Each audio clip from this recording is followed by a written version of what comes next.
Okay, what we got here is an Arduino Nano powered tachometer, and this is off a KZ1000 motorbike. So it's cycling between 1,000, 2,000, 4,000, 6,000, 8,000, 10,000 and 12,000. And the reason for this is I am testing the code inside this thing to see does it manage to find the right place on the dial for the right frequency of signal going in. Let's have a quick look at what's going on behind this thing.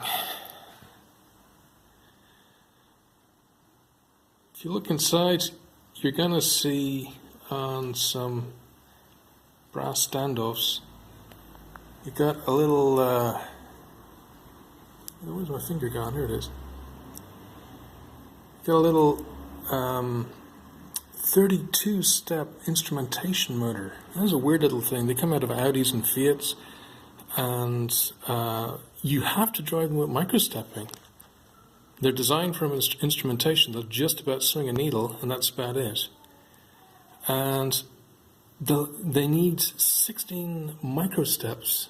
Or could be 32. I don't remember. Lots of microsteps to get these things to work properly. But once they're going, they seem pretty smooth. I've got the Pololu driver stepper motor. It's about the only thing I could find that would drive 5 volts.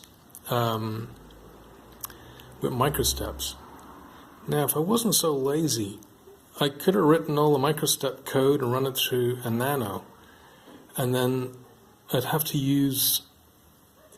The motor draws a little bit more than what the Nano puts out per leg, but if I tied 2 legs together, and remembering to put protection diodes on them, I could drive this stepper motor straight from the Nano. I haven't done that. Somebody with more time, energy, and intelligence may do that. Okay, what else goes into this design? We've got a step-down driver. This little fella down here, this blurred-looking lad, and cheap £2 board, takes 12 volts, brings it down to 5 volts, makes everything happy. Ahead of that, there's a big smoothing capacitor. I've got a protection diode. I got a Transorb. Look it up if you're excited about that. Looks like I've got a couple of ferrite filters to keep some of the high frequency noise out. This isn't a big deal running it with a test signal, but once I got it in a motorbike, I'm going to have all kinds of ugly spikes depending on how cheap my regulator is going into this thing. So I'm going to see just how badly it performs. The whole unit was originally, it's this MGO cheapy replica speedometer for the Kawasaki KZ1000. Never worked too well. I put a digital filter on it. It would still just start to oscillate at about 6,000. There's not much on the original circuit board. It's all on the microcontroller, so there's really, I tried cleaning off the flux, checking for duff components, but, once it doesn't work, there's not much I can do about it, even, if a filter won't work. So, a quick look at what's driving the signal on this fella. We've got one of Alimex, great Bulgarian company, lashing out little well-designed Arduino clones. There's a Alimex Leonardo clone.